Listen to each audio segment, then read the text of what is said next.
നമസ്കാരം. ഇന്ന് നമ്മൾ ഒരു ഒരു ഇൻട്രസ്റ്റിംഗ് ടോപ്പിക്കാണ് നോക്കാൻ പോകുന്നത്. പണ്ടൊക്കെ നമ്മൾ വിവരങ്ങൾ, അതായത് പുസ്തകങ്ങൾ, ഫിലിം റോളുകൾ, കാസറ്റുകൾ അങ്ങനെയുള്ള തൊടാൻ പറ്റുന്ന സാധനങ്ങളിലല്ലേ സൂക്ഷിച്ചിരുന്നത്. പക്ഷേ ഈ സോഫ്റ്റ്വെയർ വന്നപ്പോൾ കാര്യങ്ങൾ മാറി.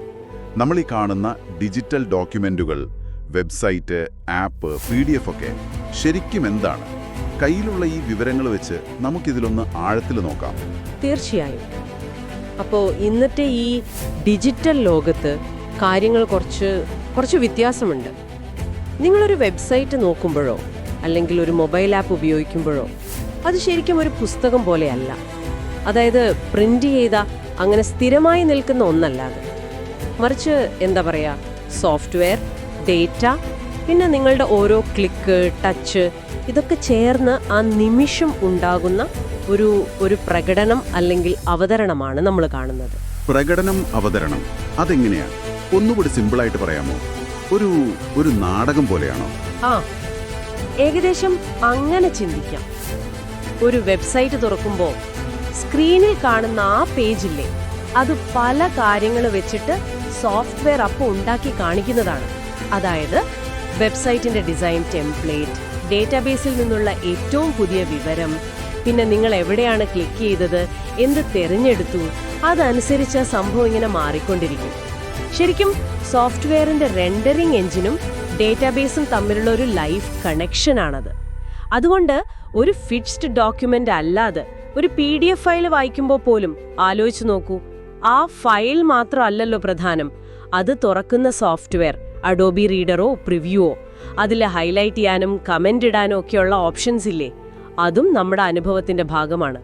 ശരിയാണ്. അപ്പം നമ്മൾ വെറുതെ ഒരു സൈറ്റ് കാണുകയല്ല, നമ്മൾ ഓരോ ക്ലിക്കിലും സ്ക്രോളിലും അതിൻ്റെ ഭാഗമാവുകയാണ്, അല്ലേ?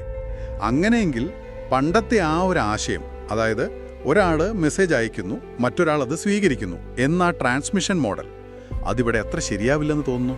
അതന്നെ, ആ പഴയ രീതി ഇവിടെ അത്ര ഫിറ്റാവില്ല. പണ്ട് നമ്മൾ ഒരു പുസ്തകം മൊത്തം വായിച്ചിട്ട് അല്ലെങ്കിൽ റേഡിയോ പ്രോഗ്രാം മുഴുവൻ കേട്ടിട്ടാണ് അതിനെപ്പറ്റി ഒരു അഭിപ്രായം പറയുന്നത്. പക്ഷെ ഇന്ന് അങ്ങനെയല്ലല്ലോ.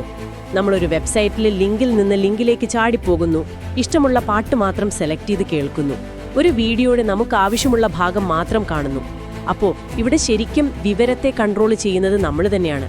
യൂസർ ഒരു പാസീവ് റിസീവർ അല്ല, പകരം സജീവമായി ഇടപെടുന്ന ഒരാളാണ്. അതെ. അപ്പോൾ ഗൂഗിൾ അർത്ത് ഒരു നല്ല ഉദാഹരണമായിരിക്കും, അല്ലേ? അതിലെ കാഴ്ചകളൊക്കെ എപ്പോഴും മാറിക്കൊണ്ടിരിക്കുകയല്ലേ. പുതിയ സാറ്റലൈറ്റ് ചിത്രങ്ങൾ വരും, സ്ട്രീറ്റ് വ്യൂ മാറും. വളരെ ശരിയാണ്, അതൊരു മികച്ച ഉദാഹരണമാണ്. ഗൂഗിൾ എർത്തിലെ വിവരങ്ങൾ ഈ പറഞ്ഞ പോലെ എപ്പോഴും അപ്ഡേറ്റ് ആവാം. യൂസർക്ക് തന്നെ അതിൽ ഫോട്ടോസും മറ്റു വിവരങ്ങളും ചേർക്കാനും പറ്റും. എന്നുവെച്ചാൽ അതൊരു പൂർത്തിയായ സന്ദേശമായിട്ടല്ല അവിടെ നിൽക്കുന്നത്, മറിച്ച് യൂസേഴ്സിന് ഉപയോഗിക്കാനും മാറ്റം വരുത്താനും കൂട്ടിച്ചേർക്കാനും ഒക്കെ പറ്റുന്ന ഒരു തരം പ്ലാറ്റ്ഫോമാണ്. ആ പ്രകടനം ഇങ്ങനെ തുടർച്ചയായി മാറിക്കൊണ്ടിരിക്കുന്നു. ഇപ്പോൾ കുറച്ചുകൂടി വ്യക്തമായി. ഈ മാറ്റത്തിൽ തന്നെ ഒരു പ്രധാന ഘട്ടമായിരുന്നല്ലോ വെബ് 2.0 എന്ന് പറയുന്നത്. സോഷ്യൽ മീഡിയ, വിക്കിപീഡിയ ഒക്കെ വന്ന ആ ഒരു സമയം. അതെ. ഏകദേശം ഒരു 2004-06 കാലഘട്ടത്തിലെ വെബ് 2.0 ഈ പ്രകടനം എന്ന ആശയത്തിന് നല്ല ഊർജം കൊടുത്തു. വെബ്സൈറ്റുകൾ വെറുതെ വിവരം തരുന്ന സ്ഥലങ്ങൾ എന്നതിൽ നിന്ന് മാറി യൂസർക്ക് സ്വന്തമായിട്ട് എഴുതാനും ഫോട്ടോ ഇടാനും വീഡിയോ ഷെയർ ചെയ്യാനും മറ്റുള്ളവരുടെ പോസ്റ്റിൽ കമന്റ് ചെയ്യാനും പറ്റുന്ന സോഷ്യൽ പ്ലാറ്റ്ഫോമുകളായി. ഫേസ്ബുക്ക്, യൂട്യൂബ്, വിക്കിപീഡിയ ഇതൊക്കെ അതാണ്. ഇവിടെ യൂസർ വെറുമൊരു കൺസ്യൂമർ അല്ല, അയാൾ വിവരങ്ങൾ ഉണ്ടാക്കുന്നതിലും പങ്കാളിയാണ്, ഒരു പ്രൊസ്യൂമർ എന്ന് പറയാം. ചുരുക്കത്തിൽ ഈ ഡിജിറ്റൽ പ്രകടനത്തിൽ യൂസർ ഒരു പ്രധാന ആക്ടറായി മാറി. ശരി, പക്ഷെ ഒരു സംശയം. നമ്മളിപ്പോൾ ഇന്റർനെറ്റിൽ നിന്നല്ലാതെ ഡൗൺലോഡ് ചെയ്ത് നമ്മുടെ കമ്പ്യൂട്ടറിൽ വെച്ചൊരു ഫയൽ, ഒരു PDF അല്ലെങ്കിൽ ഒരു ഫോട്ടോ, അത് സ്റ്റാറ്റിക് അല്ലേ? അതിനെങ്ങനെ ഈ പ്രകടനം എന്ന് പറയാൻ പറ്റും? നല്ല ചോദ്യമാണ്. ആ ഫയല് ഒരുപക്ഷെ മാറില്ലായിരിക്കാം, അത് ശരിയാണ്. പക്ഷെ നമ്മൾ ആ ഫയലിനെ എപ്പോഴും കാണുന്നതും ഉപയോഗിക്കുന്നതും ഒരു സോഫ്റ്റ്വെയർ വഴിയല്ലേ. ഉദാഹരണത്തിന് ഒരു PDF ഫയലില് നമുക്ക് ഹൈലൈറ്റ് ചെയ്യാം, ബുക്ക് മാർക്ക് ഇടാം, കമന്റ് എഴുതി ചേർക്കാം. ഇതൊക്കെ ആ സോഫ്റ്റ്വെയർ തരുന്ന കഴിവുകളാണ്.